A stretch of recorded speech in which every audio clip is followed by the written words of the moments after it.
Hello and welcome to Matcha Mornings, part of the Wander Barn Podcast Network.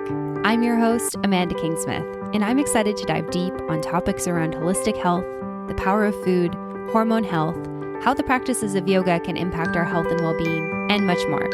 So grab your cup of tea, settle in, and let's get started.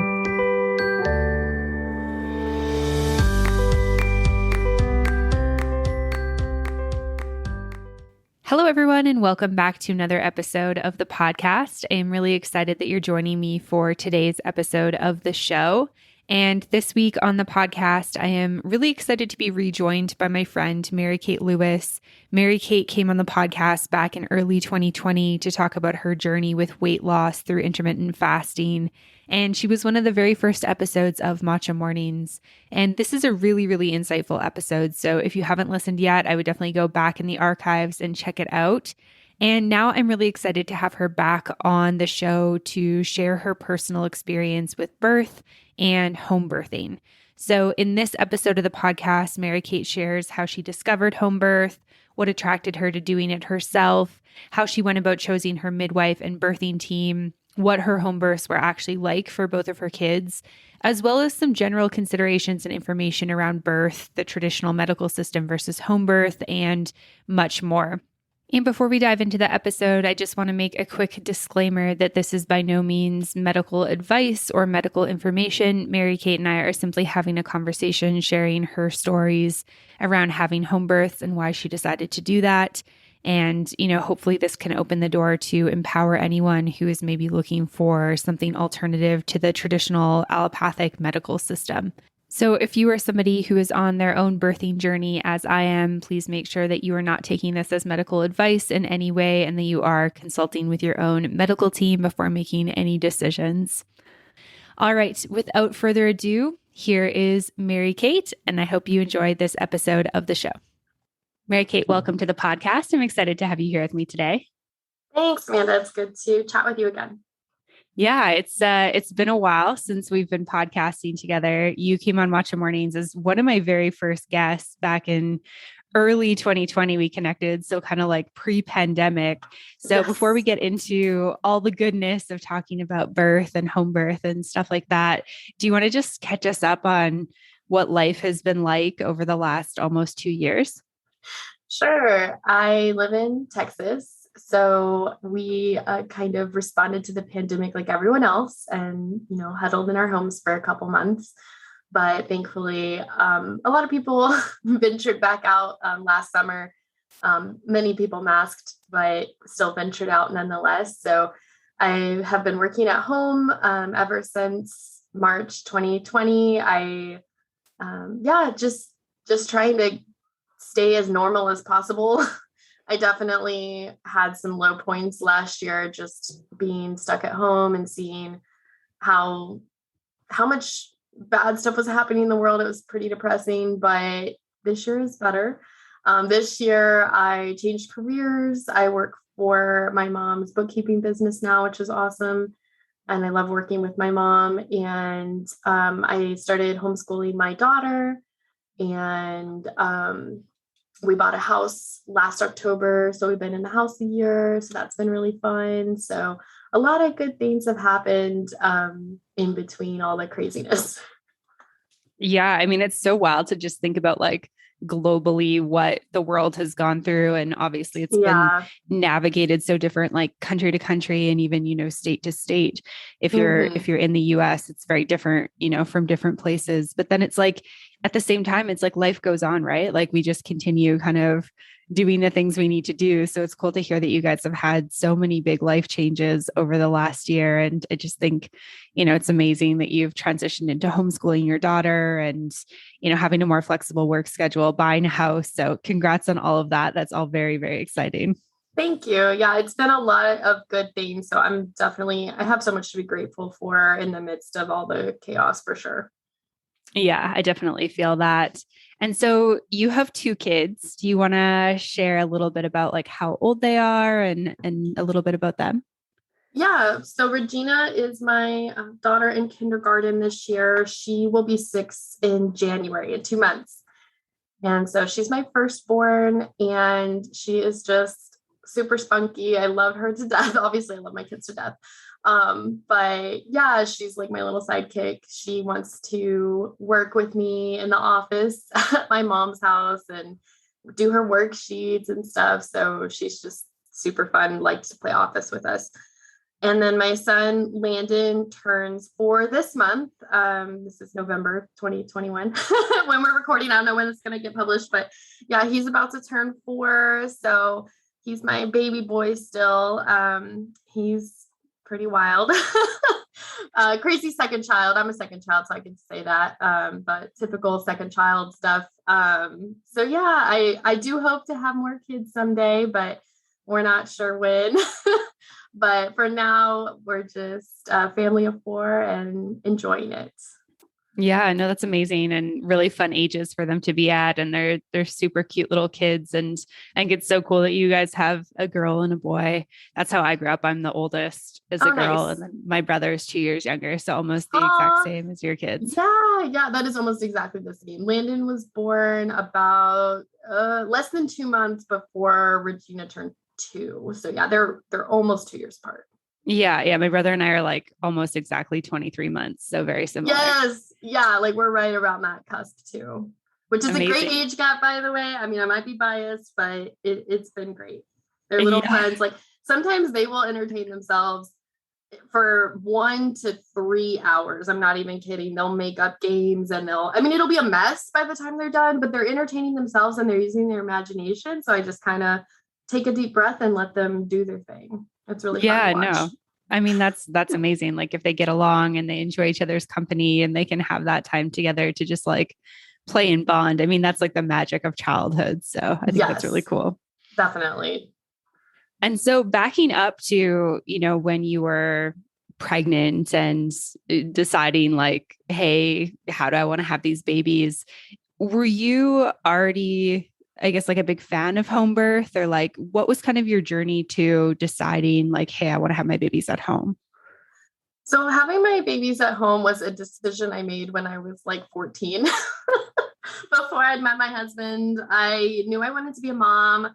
And that documentary, The Business of Being Born, what came out on Netflix, or it was released on Netflix streaming, and I watched it. And my sisters were like, why are you watching this? You're a weirdo. But I watched it. I loved it. I think a lot of women watch that documentary, or they used to, and were kind of inspired to home birth, but didn't know a lot else other than the video. They're like, oh, this looks cool. So I watched that when I was 14. I was like, I'm going to have like 10 kids. I'm going to have them all at home. And I had all these dreams about home birth, but I didn't really know much else about it for a while. And then when I was 19, I went to work for a doula agency, and we provided mostly postpartum support for families with twins. I would go spend all night with twins while mom and dad got some sleep. So I did that for a year. But while I did that, I also attended several births in the hospital setting. And accompanying those women at the hospital really solidified to me that the hospital was the last place I wanted to give birth. Just seeing the treatment, the pressure from the doctors to comply, the interventions that they were pushing on these moms. I saw 2 first-time moms end up going in for a C-section when it really seemed pretty unnecessary to me, based on what I was seeing. It was that whole natural or unnatural progression, but the progression in the hospital of, we're inducing, or we're, pumping the mom with Pitocin, and it's leading to other things, which leads to other things, which leads to the C-section. I mean, I just saw that play out classically. So when I fell pregnant in the late spring of 2015, I had already seen a few births in the hospital. So I knew for sure that was not where I wanted to give birth. The last birth I saw in the hospital, the mom was, her baby was crowning. And I saw this doctor grab a tiny little bottle of Johnson & Johnson's baby soap and squirt it onto this mother's baby's head as the baby was crowning to help the baby slip out easier. I kid you not. Yes, I kid you not. And I'm watching this happen. I'm 20 years old. I had recently just found out I was pregnant like a few weeks prior to that. And I saw that, and like to this day, it gives me chills because the mom didn't know that that happened. The mom didn't ask for that. And the doctor just did it and said something about it to me and the mother's mother who was there in attendance. And I just knew in my gut, I'm like, this is not right. Why would you do that? Like, that just seems like it would burn. It seems totally unnecessary and unnatural. So just seeing stuff like that in the hospital setting, I just knew for sure that I would only go there under the most extreme circumstances for my own births. Yeah, that's so interesting to hear. And it's so cool that you kind of, discovered this like so young in life. I feel like for me, it was, I guess, 2015, which was when you had your first baby. And I did a prenatal yoga teacher training. And because I was already a yoga teacher, I feel like what I was learning the most about was like pregnancy and birth. And we read a book on like, one of the books we had to read for the training was like on natural childbirth. And I had never really like thought about it, I guess, until then. Like, I think it's just like, if you grow up in a world where like you were a hospital birth and like your friends are hospital birthing, like you just don't really consider other options. Yeah. And that was the first time where I was like, oh, there's like a different way of birthing babies. And I started like learning more about it. And I was like, oh, being in like different settings can really make a huge difference for the mother and for the baby, and started learning about all the hormonal, connections, and just the way that in the hospital, it's like, baby comes out, they cut the cord right away. It's like they take the baby away to wash them. They bring them back in like the fuzzy blanket with the hat. And then then the mom sees them. And I'm like, well, why are we doing this? Like, why can't we just put the baby on the mom right away, even if they want to have the birth in the hospital? Like, it just seems like there's a lot of procedures in the hospital that feel really distant from how, as women, we traditionally birth our babies. Absolutely agree with you. And that was one thing that the doctor said about putting that Johnson & Johnson soap, which the reason I emphasize Johnson & Johnson is because I knew even back then that their products were causing cancer, even though they wouldn't admit to that. But it was like, really, you're going to use the most, I don't even know what word to describe it, but you're going to use that soap, squirt it on a mom's most like vulnerable area right now. And, and then she said something about like, well, we're going to give them a bath, shortly after the birth anyway. So the soap's already on the baby's head. Okay. Like it did not sit well with me at all. And there were a lot of things I saw that did not sit well with me. And since leaving the doula world and the birth world and going into sales of all things that same summer when I was pregnant with my daughter, I mean, it was quite a change, but I didn't really miss the births at the hospital. I mean, the ones I saw were traumatizing to me as an onlooker. And there was a mom that I attended, and she ended up a C-section. And after it was over and we were in the recovery room, she kept telling me, and there was another doula with me at the time because I was still training. So she had two doulas, and she kept saying, y'all were my guardian angels. You were my guardian angels. And later on, I realized, this was years later on, I realized she said that because she felt like she had to be saved from something. And a lot of women feel like labor and delivery is something that they need to be rescued from and not go through, if that makes sense. So a lot of doulas that practice in the hospital, they see themselves as the guardian angel or the savior. And that's, to me, just the totally wrong way to look at it. You are there to support the mom at her request, but she has everything in her to do this without you there. You don't need to be there. You're extra. And, a lot of women just see it as, they have to go to the hospital to be saved from the labor versus seeing it as something that she has the power within her to accomplish with her and the baby as her partner. I mean, the baby knows what to do. Her body knows what to do. And she just doesn't see it that way, unfortunately. And a lot of women in America, where I live, give birth in the hospital. I believe the last time I looked it up, it was less than 1% of women give birth in a place other than the hospital. So that's accidentally giving birth at home or in the car on the way to the hospital because they didn't have enough time, or it's giving birth on purpose at home or on purpose at a birth center. So it's not a very high statistic. I'm sure it's increased a little bit since the pandemic and people have been looking for alternative places to give birth, but it's still a pretty small percentage here in the States. Yeah, no, for sure. And I think from my understanding, there's places like Europe where it's a little bit higher. Like it's still very traditional for your birth to be attended by a midwife and a doula and possibly to be at home or more at a birthing center. But yeah, I mean, in North America, it's very, very standard, I think, to go to a hospital. And then, in Mexico, where we are right now, it's very standard. If you go to a hospital, you end up with a C-section. And I think the percentage is like shockingly high, I think in Canada and the US, as far as I'm concerned, but in Mexico, it's even higher. And I think that's for a lot of the Latin American countries as well. And I think one thing that, I mean, you touched on a couple of things that I think are really powerful that I'd like to get into, but just the first is like, I haven't attended any births and my background's not in birth. It's all been self-education leading up to the point of getting pregnant myself. But I feel like having friends and loved ones and people I know who have gone through birth, I feel like similar to what you were mentioning, I hear these really similar stories. And it's even people who maybe wanted a natural birth or maybe wanted to try at home and they end up going to the hospital for whatever reason, like maybe because things are moving too slowly or the labor's stalled or, the pain's too much. And then inevitably they get Pitocin, which makes the pain way, way worse. And then they get an epidural and then, it just throws off like the body and the baby. And then the baby goes into like the heart rate goes up or it drops. So the baby's stressed. And then they're like, we need to emergency C-section your baby out.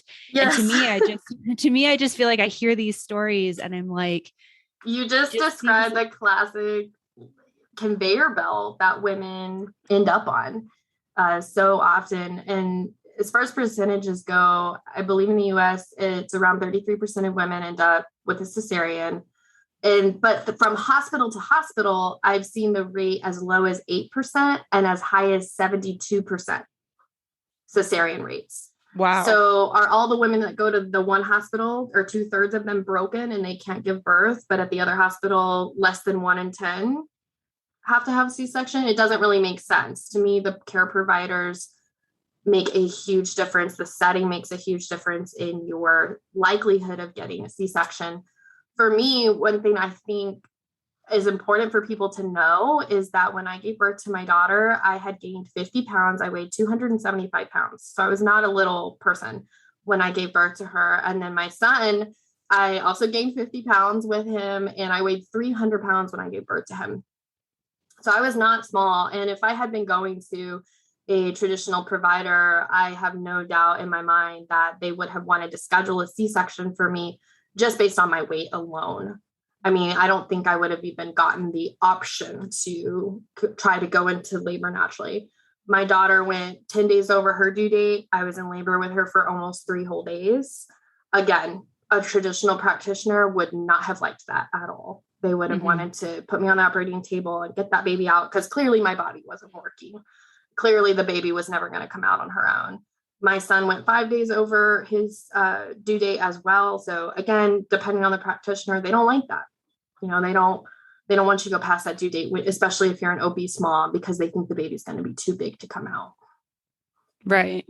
Yeah. And I think that this comes back to the second thing I wanted to touch on about what you said is like, I find it so interesting because like through the entire course of history of humanity, women have been giving birth to babies. And, obviously there was a much higher percentage of women dying during childbirth or babies dying during childbirth, way back before we had Western medicine. So I think that Western medicine can certainly be a blessing in terms of saving lives and, diagnosing things, et cetera, et cetera.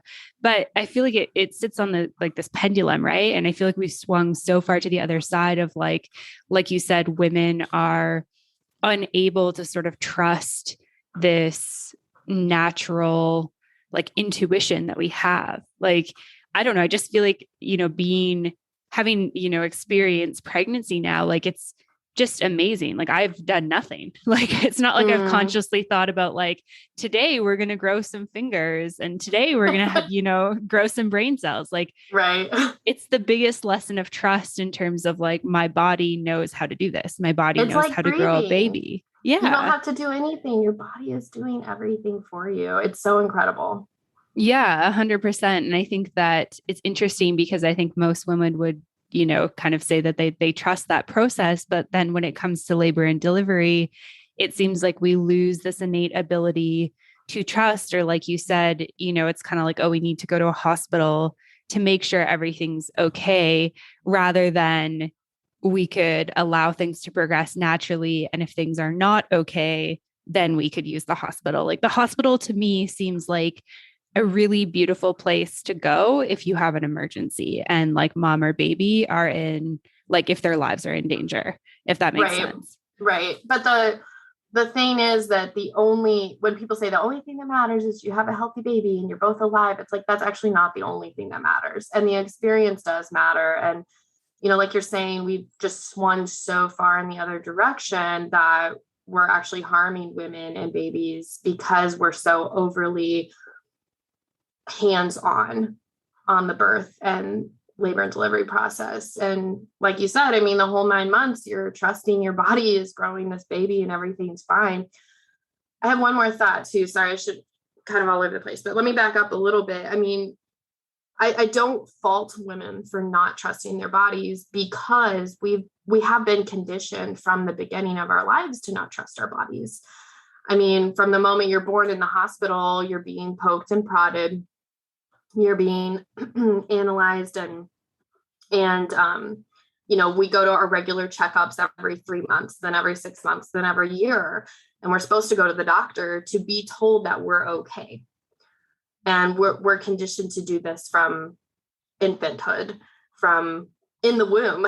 We go to all these prenatal appointments just to be poked and prodded and told that, oh, yep, your baby's growing and you're fine. It's like, oh, okay, good. Because I mean, I wasn't feeling like anything was off, but, good thing you told me because I couldn't trust that, in my own self. So it is something that we're definitely conditioned from the beginning of our lives to not trust ourselves and not trust our bodies.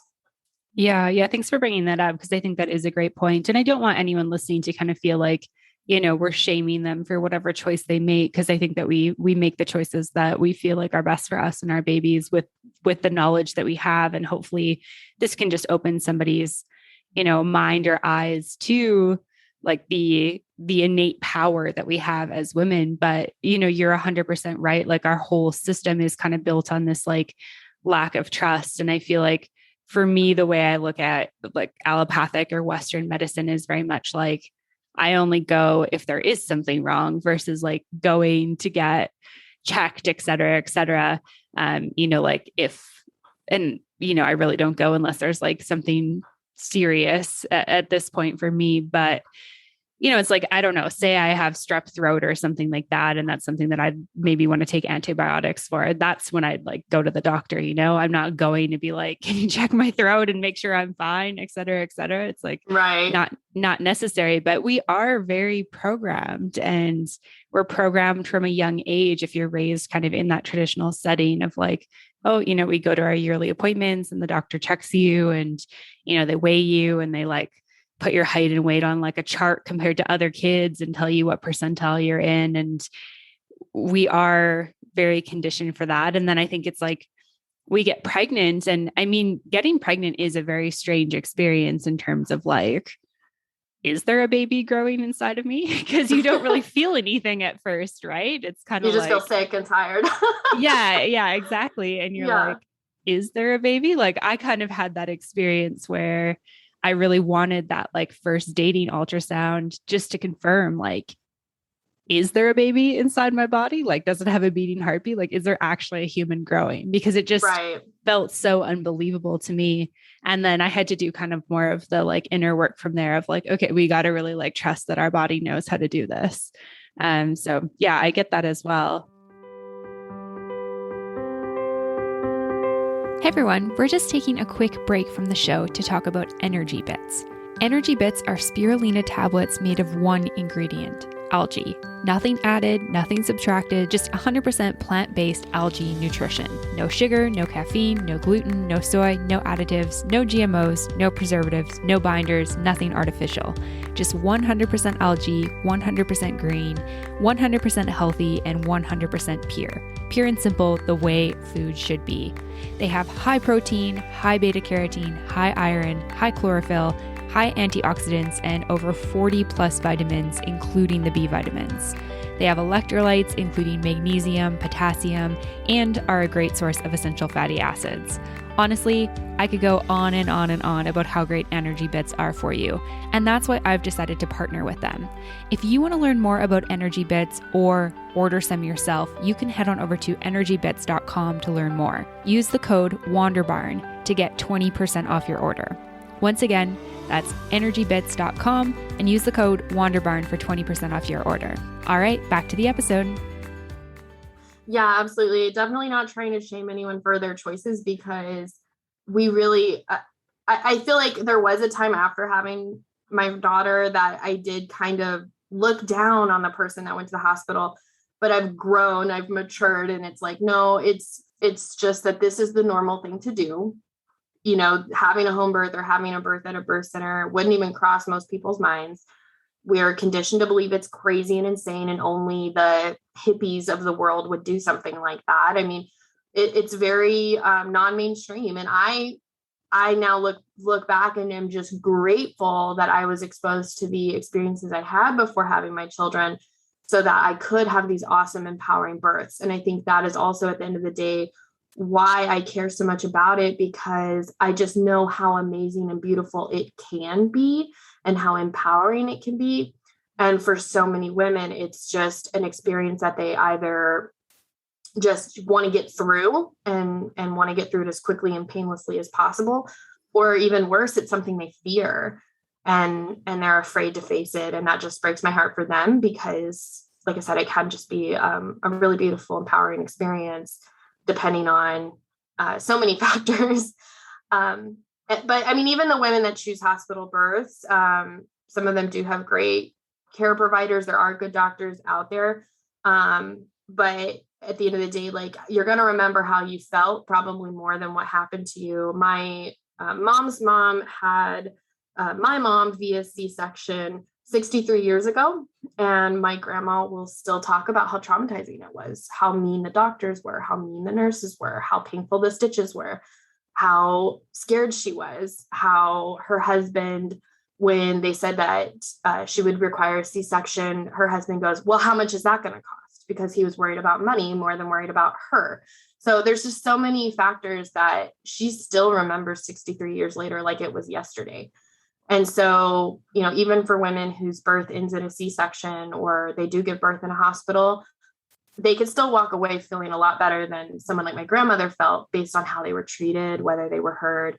There's just so many things that can go into the experience emotionally, regardless of what ends up happening medically, if that makes sense.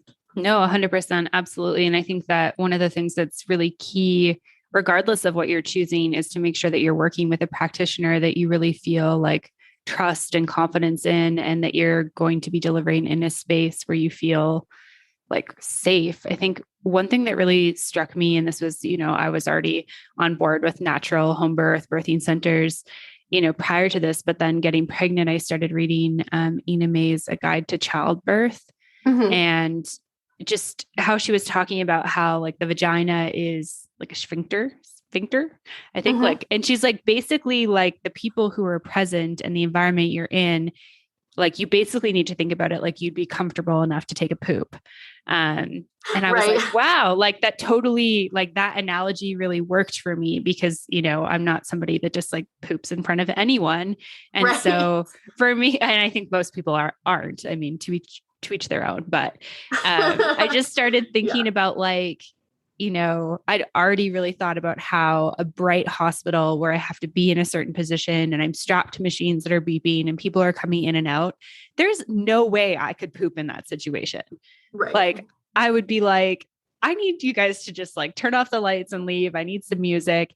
And I was reading stories in this book about how a lot of women who go into hospitals and maybe are in these environments will end up like in the bathroom for a good portion of it because they need kind of this privacy to really be able to dilate, really be able to Mm-hmm. relax their bodies, and then they can come out and push from there.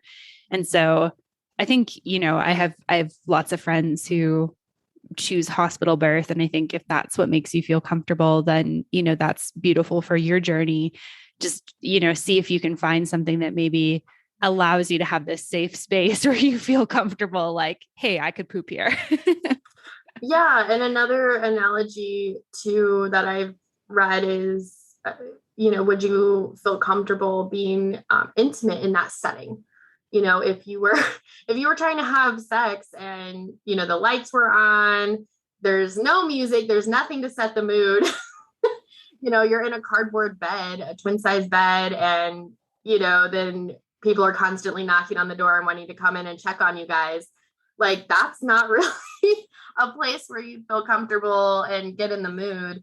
And so obviously, like, most births are attended by someone other than just your partner. But even so, I think the more intimate you can make the setting and the more comfortable you are, the better for you to be able to relax. And for my son's birth, I had the same exact birth team that I had for my daughter's birth. And like I said, they were less than 2 years apart. It felt like I had just done this like yesterday. I was like, I just had a baby.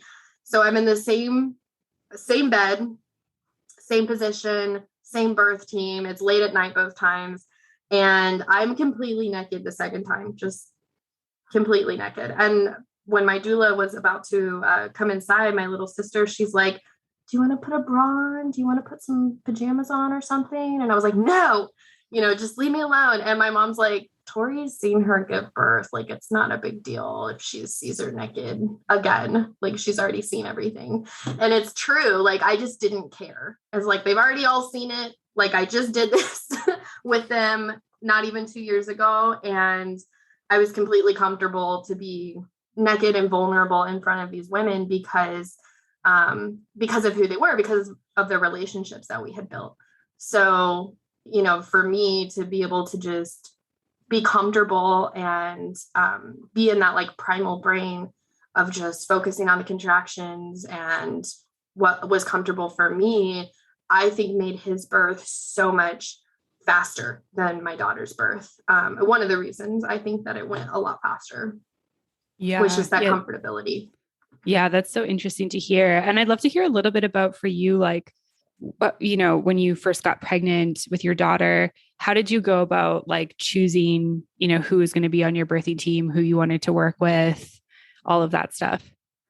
Yeah, I didn't really interview any midwives except the one that I ended up hiring because I had known other women. And while I was a doula, some of the women that I had worked with had chosen this midwife. And they're like, she's the best. You don't need to even search any further. So I went and had an interview with her and I liked her. So I went ahead and hired her. But a lot of that had to do with just her personality and how I felt when I met her and her reputation. And then my doula was someone that I had actually worked with at the doula agency many times. And I had attended hospital births with her. And so I knew her, I was comfortable with her as well. So I chose them both times. Now, one thing I didn't know about my midwife, and something I guess she didn't make clear in our prenatal appointments, was that she actually had some assistants that were training under her and they were going to come to the birth. And I didn't know that. And I didn't really get to meet them before the birth. So, that's one thing, just a tip for interviewing your midwife and, finding out who's going to be at your birth. And you do have the right to deny anyone in your birth space or change your mind in the middle of your labor, who you want in the area and the space. But for me, it was a surprise. I didn't know they were coming the first time. So, that it wasn't a huge deal, but it is something that might be a big deal if somebody's in your birth space that you don't really know and they make you uncomfortable. It's important to be comfortable with the people that are there. And then because I had a good experience the first time, I hired the same team the second time. Yeah, I mean, I think now I probably wouldn't hire them again. Looking back and kind of moving forward, even though they were great, I think I've changed and I think my preferences have changed. But yeah, that's how I went about finding my team. I've seen a lot of moms in my like Facebook mom groups ask about, hiring a midwife and looking at getting some recommendations. And there's a lot of midwives in my city. They're not the only one. She's not the only one out there. So there's definitely other choices. And I think asking around and hearing about other people's experiences and then interviewing a couple of midwives is probably the best way to go about it. Yeah, for sure. I think that's a great piece of advice. So thanks for sharing that. And I know you mentioned before that had you been working like maybe with a traditional doctor or gone into a hospital or something like that, they maybe would have deemed you like high risk just based on your weight and not allowed you to even, tried to push naturally. What like was that conversation like with your midwife team in terms of just like you setting boundaries, but then also making sure that like their team would kind of honor those in terms of like, this is when I'll go to a hospital, et cetera, et cetera. Yeah, so I did write up a birth plan, so to speak. It was fairly detailed, and we went over it in a prenatal closer to my delivery. And I basically said, like, I didn't want the word hospital mentioned by anyone except my midwife, and only if she thought there was a reason to mention it. Because I just I didn't want to chicken out. I was worried, like, what if I'm too soft and I can't do this? But honestly, at the time, my husband and I were so broke and we paid so much money for our midwife. Like it felt like a huge amount of money at the time, that I was pretty motivated just by that.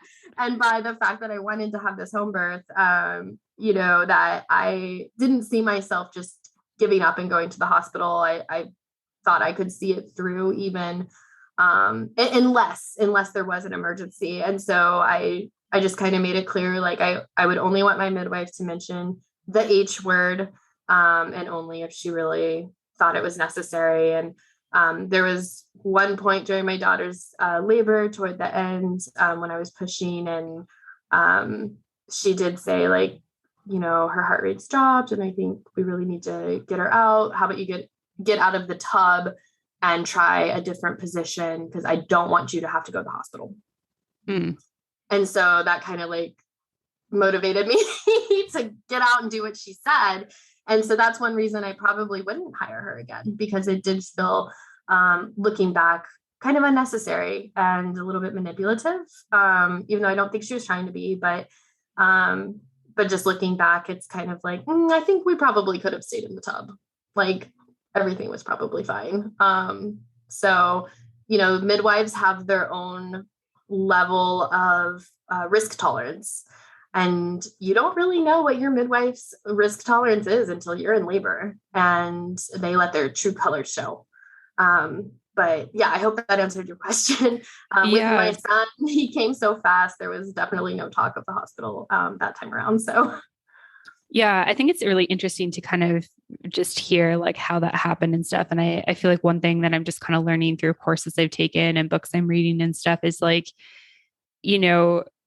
as much as like our midwives and our doulas and even like our doctors are kind of like, they're there to support us, but I think we need to remember that they're like there to support us, and getting really clear on like, like this is my birth and I'm kind of in charge of it. And I think that it's great that you were very clear, like, I don't want like the word hospital mentioned unless it's like absolutely necessary, like if there's an emergency. And I think that that's like a really great boundary to kind of set if you're, in the mindset of like, I want to do this at home. And one thing I'm curious about, because this is something I've thought about too, especially having not experienced this part of, stepping into motherhood, is like, did you have any moments where you were like, this is too painful, or this is too intense, or like, I don't know if I can do this, like kind of those moments that we hear of like not trusting, or this is too much. Like, did you have any of that? Or do you feel like you had like a sacred enough space that you were really able to just be like, I'm doing this? Well, with my Well, can I say one other thing really quick about the midwife? Yeah, for sure. Before, and then I do definitely want to answer this question. So I think what we have to remember with midwives is they actually have two bosses. We're the boss because we hired them, but they also have the state that certified them, that they have their certification under. So for my midwife, she also works for the state of Texas. And if she doesn't do the things that they say she needs to do, then she could lose her license. Mm-hmm. So at the end of the day, there comes a time sometimes where midwives are choosing between truly serving the mother and her best interests or serving the state. And we do have to keep that in mind, even in the home birth setting. If you have a midwife with you that is state certified or country certified or whatever, if they have some sort of certification, they are beholden to the state as well at the end of the day. So for my daughter, I didn't really want the eye ointment in her eye after she was born that is supposed to protect babies against STDs. And it's like, I don't have an STD. I don't want her getting this eye ointment. But at the time, it was a state requirement. And my midwife told me I have to do it, even though I didn't want it. And by the time my son was born, the requirement had been lifted. So we didn't do it for him. But, it's little things like that at the end of the day, they have to do what the state tells them to do too. So yeah. No, thanks for bringing that up, because I think that is important. And I think it is something that we have to remember that yes, we are like the boss of our birth, but when we hire somebody, it's like they have a license, right? And I mean, I get it. Like, you're a midwife, you're passionate about this, but you don't want to lose your license, at the end of the day. Right. And for me, I feel like, oh, sorry. No, go ahead. Well, I feel like I still had a birth experience that would have been 1,000 times better than anything I could have done in the hospital, for sure. So the little critiques I have of my midwife, they truly are small, because it could have been so bad. It could have been a nightmare. It could have been traumatic. It could have ended in my death. If there's so many things that could have happened, that if I had gone to traditional, what we call now traditional care in the US. So, I mean, my critiques are small, but, it's still something to keep in mind. I mean, another thing I didn't know when I went through it the first time was, technically you're not allowed to give birth at home if you go past 42 weeks. I didn't know that. And so, my daughter, I went 10 days overdue. And so what would have happened if I'd gone 4 more days? So it's just stuff like that sometimes women don't realize, that the midwife may or may not, quote unquote, allow you to keep going, or may drop you from her care if you go to 42 weeks. So you just have to look at all that too, and remember that. Yeah. Good questions to ask too. Like when you're in that kind of interview process of midwives, I think getting really clear on like your values, your desires, what you want out of your birth, and then making sure that you're like very clear on what your midwife's boundaries are too, so that you're not like, yeah, I mean, I think it would be like really devastating to be maybe like 41 in 6 days, and your midwife tells you like, hey, we have to like schedule an induction or a C-section like tomorrow. Right. Like, I feel like for me, that would be like devastating if I didn't have that information up until that point.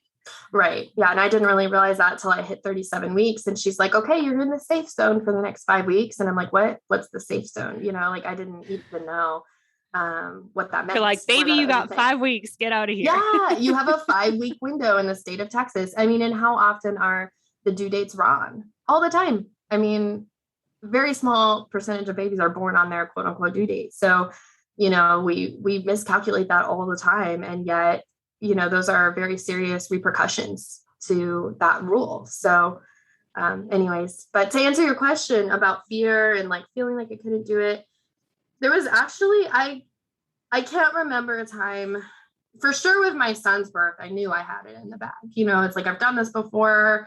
Even if the labor goes 2 days, I'll be fine, because my daughter's was almost 3 whole days. It was like 68 hours. So I was like, even if his birth is the same length of time, which I seriously doubted it would be, then I know I can handle it. I've done it before, but I hoped it would be easier, and it was shorter. I wouldn't say necessarily easier, like giving birth is hard. But it was a lot shorter. So that was nice. But, yeah, with my daughters, I never felt like I couldn't do it. I just was getting a little impatient with how long it was taking. So, when I went into labor, like 2 or 3 o'clock in the morning on a Sunday afternoon, my midwife comes and she does a cervical check, and she goes, you're at a 2 centimeters out of 10. And I was like, oh, that's not very much. She comes back 24 hours later. So this is Monday afternoon. And she's like, oh, you're a solid 4 centimeters. And I was devastated. I was like, no, I was hoping, I was praying she'd say at least 5. And for some reason, I have 5 in my head. I was like, if she says at least 5, then I know I can do this. And she said 4. And so it plays with your head because you're like, man, it took me 24 hours to progress 2 centimeters. Is this going to go on for 4 more days? Or, am I only going to go 2 centimeters a day? And so you start to really get in your head about that number. And, when she came back about 24 hours later, I was at a 7. And she's like, okay, you're going to have this baby today. This is happening. The last few centimeters will go a lot faster. I'm like, okay, I got this.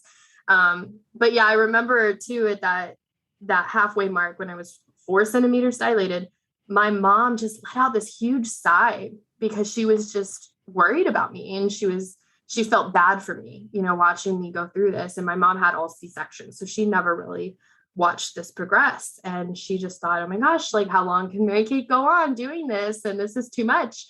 And my doula, I didn't even notice all this happening until like my doula told me about it later. But my mom let out this sigh and my doula like snapped her finger, pointed to the door and went out to the hallway with my mom and was like, look, if you can't be supportive, you need to leave. Nice. And, good for her. Gave her a little talking to, and I didn't even know all this happened until later. But I just personally was in my own head about it. And so again, now that I'm older and wiser and I've been through it a couple of times, I don't think I'd ever do a cervical check again. I don't want to know the number. The number is irrelevant to me because I've read so many stories of mom goes into the hospital, they check her, she's a 6, they admit her, and then 30 minutes later, she has a baby. I've read that story a million times. It's like the number really doesn't mean anything at the end of the day. And by somebody literally sticking their hand up your vagina to quote unquote, measure how dilated you are. I mean, they're just guessing. I mean, they're using their finger to try to figure out how dilated you are. And while, they might get the number pretty much right, it's not, it doesn't really mean anything. It doesn't really tell us how much longer you have for your labor. So now that I've been through it twice, I don't think I'd want a cervical check again. When I was due with my son, I had an appointment the day before my due date, and I asked her to check me. And I'm like, man, looking back, I can't believe I wanted to be checked. And she checks me and she goes, you're a 2. And I was like, oh, that already cut off the first 24 hours of labor. Like, I know I got this, because it took me so long to get to a 2 with Regina. And, again, now that I'm looking back on all that and I've read more and learned more, I'm like, man, how dumb. Like, why did I want to be checked? Why did I want a hand up there? You know what I mean? Like, it is invasive and it does interrupt the flow of labor, and it can play with your head depending on what number the midwife gives you or the doctor gives you. So it's just not something I would ever consider again, personally. But that was the only time, that was really the only time I was like, ugh, how long is this going to go? And I didn't think I couldn't do it, but I was anxious for things to really go. And then when I was in the pushing stages with my daughter, there was a moment where I looked at one of her assistants and I was like, help, like, please, can you just speed this up? And she's like, you got this. And that was it, and it quickly passed. So I don't feel like I ever had any serious moments of doubt or fear throughout the process. Yeah. Yeah. Thanks for sharing that. And it's interesting. I've read quite a bit about cervical checks, and it seems like quite standard, but also can be a little bit controversial. And, I mean, I think as humans, it's very natural. Like, we use numerical amounts to mean something, right? Like, we do it with weight, we do it with height, we do it with dress sizes, pant sizes, due dates. Due dates. It's like, so we have this idea of like, okay, when I'm 10 centimeters, then I can, start pushing. And there's kind of like, information out there that says you'll progress at like this amount per minute or hour, or whatever it is. And I think that it just seems like babies do what they want to do. Like, it's like they have their plan, they're doing their thing, your body's doing its thing. And it just seems like there's not really actually that much of a rhyme or reason. And so, I mean, you could be at 2 centimeters and have your baby a couple hours later, or you could be at 2 centimeters and have your baby like 2 days later. And it's just going to Exactly. depend on your body. So like, why get into that like mental state of doing math around like, oh my God, this baby's not going to come for 3 days. And then like, freaking out. Plus, yeah, I read in that Ina May's book where it was kind of like, again, this is like kind of like the example you were saying about being intimate. Like, can you imagine if you were like having sex with your partner and somebody comes in and is like, hey, I need to like check you. Can you just like stop for a second? I feel Right. like that's just very invasive Yeah, of the flow, right? Can you it imagine if is. It is. somebody came in the middle of having sex and they're like, could you just like pause for a second so I can like Yeah. measure I need measure to your check penis? this. Yeah, yeah, exactly. And the third and final day of my labor with my daughter. So it's Tuesday at that point. I'd gotten into labor like early Sunday morning. It's Tuesday afternoon, evening time. And one of these assistants that I had never met, is there. And she's like, can Tracy check you? Can she check your cervix? And I was like, no. I was so mad she would even ask because I didn't even know this woman. And, part of her thing was she wanted Tracy to get the experience of checking a mother's cervix while in labor and measuring it. And I was like, no way. Like, I don't want someone else's hand in there who I've never met. And she's going to have a slightly different way of measuring than you do because you guys have different sized hands and you're different people. And so I was like, no way. And she respected that immediately. She's like, okay, I'll do it, but I was mad she even asked because I didn't know that was even, I didn't even know this woman, you know what I mean? So it's like, it's already like, I've been building a relationship with my midwife for 30 weeks, and we're like buddies now. And so like, it was a little bit more, I was a little bit more apt to letting her stick her hand up there and check my cervix because I just thought it was standard care that you had to have and you had to submit to. So at least it was somebody that I felt comfortable with Yeah, for versus sure. somebody I mean, new. it's so interesting how when we kind of get into like the medical field, it's like these things that are totally not normal day to day become normal. Like the idea of like a stranger putting their fingers in your like very private spaces. Like Right. Your you would most just private space. exactly like and in a very intimate space. And during the time of childbirth, it's like, an even more intimate space. And Mm-hmm. I just feel like it's like yes, of course, there's like intention behind these things, which is so important. And a medical professional has an intention that, should feel safe in some ways. But at the same time, it's like we wouldn't just like, go to a Starbucks and allow somebody to like put their fingers inside of us, regardless of their intention. And I think we need to kind of think about that a little bit more in terms of how it actually like makes us feel, because Yeah. And it is quite invasive. And is it necessary? is it evidence-based? Does it really truly improve outcomes for women? And that's something that you can research. I've done plenty of reading on that. And that's why I personally don't want anyone's hands up there ever again. Except maybe my partner, but no medical professional needs to be up there, especially during labor and delivery. So Yeah, no, absolutely. And so one thing I'd love to hear from you for anyone who's listening, who's like, maybe excited about the idea of planning a home birth or thinking about a home birth.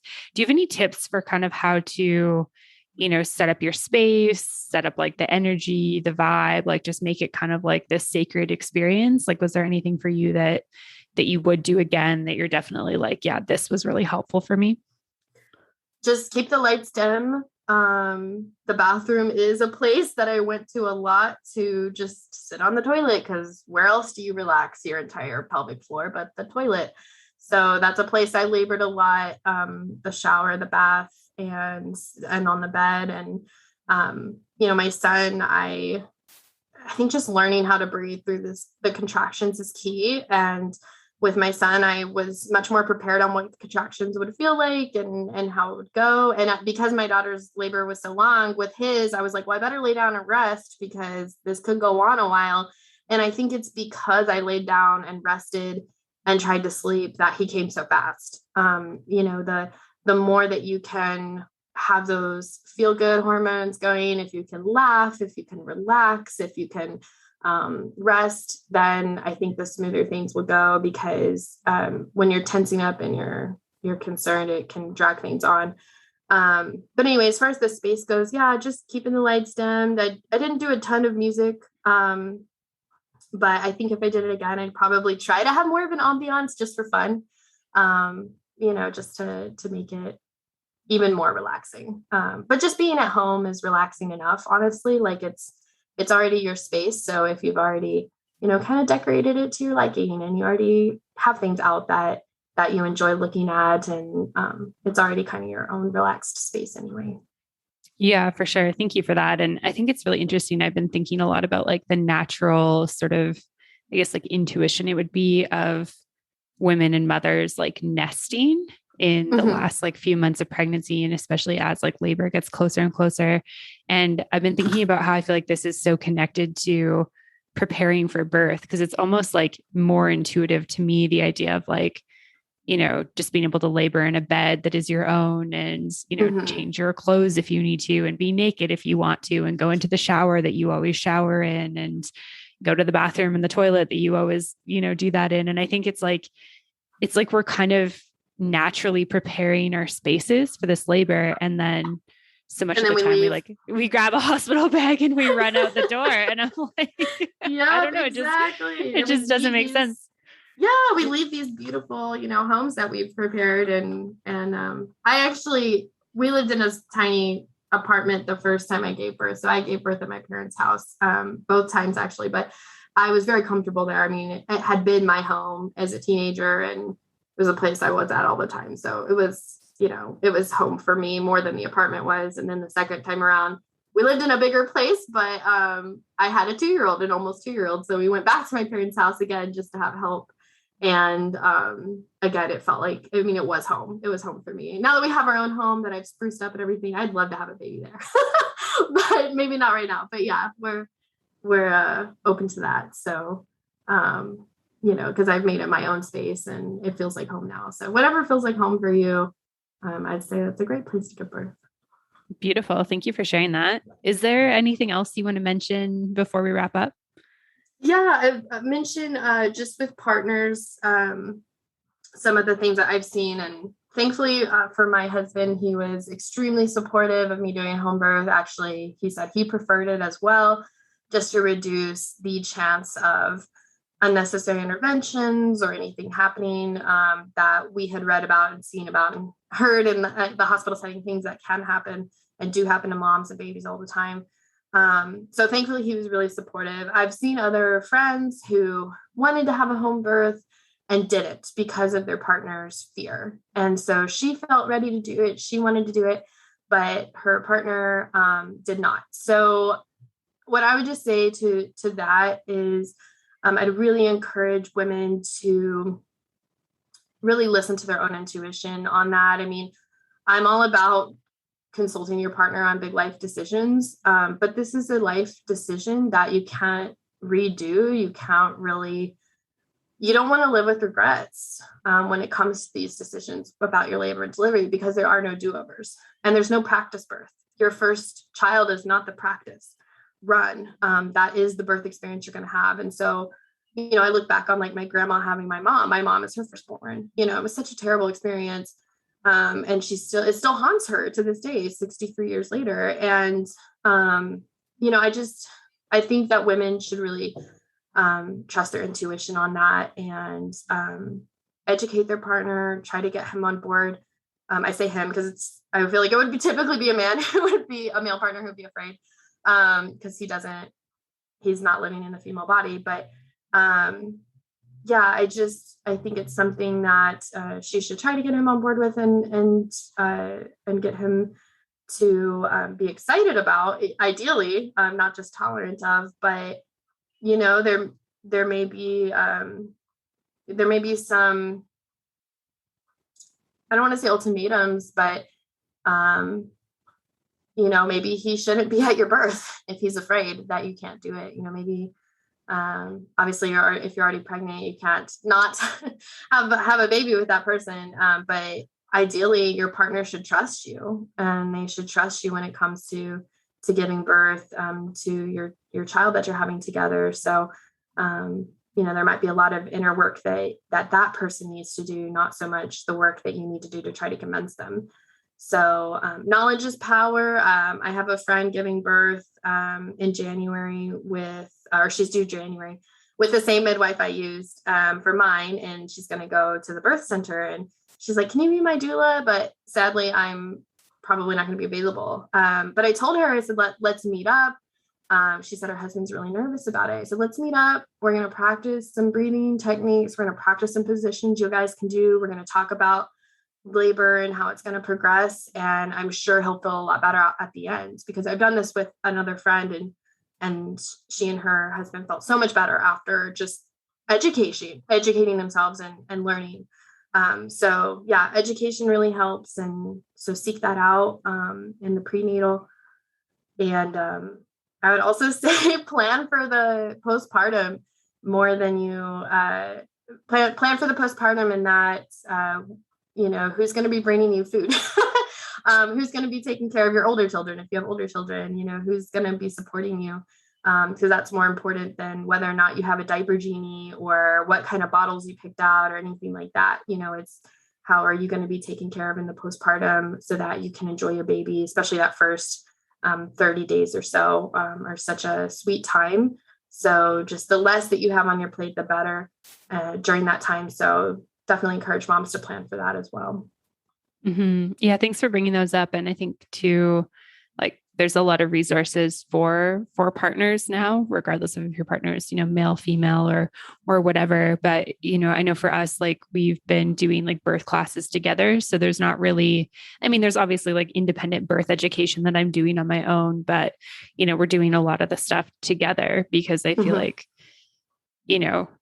Ryan needs to know, like my partner needs to know what's going to be happening in my body. And we've had a lot of discussions about like, the support that I need. And we did one really incredible course together that was for partners. Like it was for like the couple to come together. And we talked a lot about like the role of the partner. So it's like, the mom is giving birth to the baby. Like, here's what the partner needs to be doing. Like, this is how you can support your partner during the birth. And I felt like that was really beautiful and really helpful as well. That's Because awesome. it's like, it's not That's like good. he intuitively knows like what he's supposed to do and how to help and stuff. So I think that that's, a huge, really important piece of advice. And then, I just finished reading the first 40 days, which is all about postpartum and prepping for postpartum. And this is something that I feel like, it's so good. And I feel like I just keep getting reminded of like, you need to prep for once baby's here too. So it's like, your body's taking care of baby in pregnancy, it's doing the work,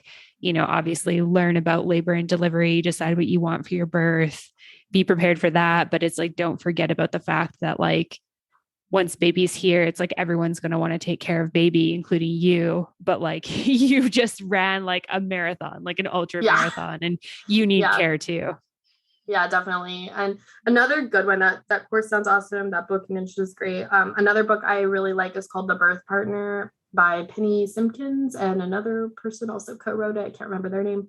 But that one's really good too, because it goes through, each stage of labor, what the mom is going through, what she might be feeling.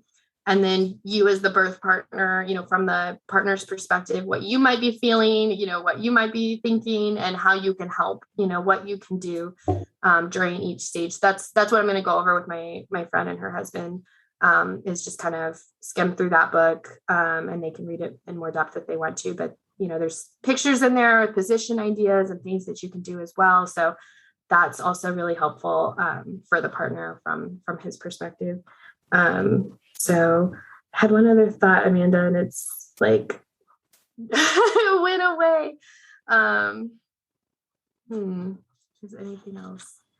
Obviously, I wish you and Ryan the best. I hope it is a beautiful, empowering experience. Regardless of how things go medically, like I said, like I want every woman to feel empowered, loved, heard, and respected at the end of her birth process, even if it didn't pan out exactly like she thought it would. For example, I tried to do water birth with both of mine. It didn't work out either time. I didn't end up giving birth in the water either time, but I still had beautiful experiences, so that's like a small detail. Obviously it can take a different turn, and I could have ended up in the hospital, and that wouldn't have been ideal. But, at the end of the day, if you're heard, you're respected, you're cared for, and you trust the people that took care of you, then that makes a huge difference in how you feel about the experience looking back. Yeah, absolutely. Thank you for that. And thank you for the recommendations. I wrote the birth partner down, and just thank you for this conversation. This has been really wonderful. And I love like the final piece of advice of just like, regardless of how you decide to birth or how you end up birthing, like, hopefully it can be an empowered experience for you and baby and partner. So thank you so much for your time today. This has been really great.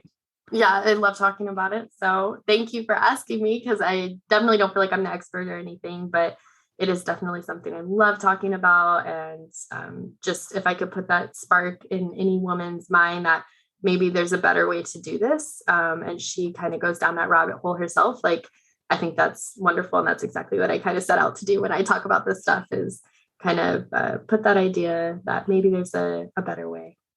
Yeah, I absolutely agree. Thank you so much, Mary Kate. You're welcome. Thanks, Meredith.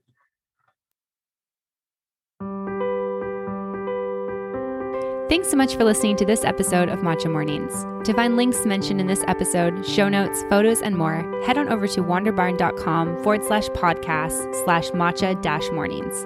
To be the first to know about brand new episodes of Matcha Mornings, subscribe on your podcast app. If you enjoyed this episode of the show, please leave a review or send me an email at wanderbarn@gmail.com with the subject line Matcha Mornings. To follow along with me, Amanda Kingsmith, you can find me on Instagram at Amanda Kingsmith to learn more about other fun projects I'm working on. To find more great podcasts like this one on topics such as travel, the business of yoga, cryptocurrency, and more, head on over to wanderbarn.com. Thanks for listening, and I'll see you soon.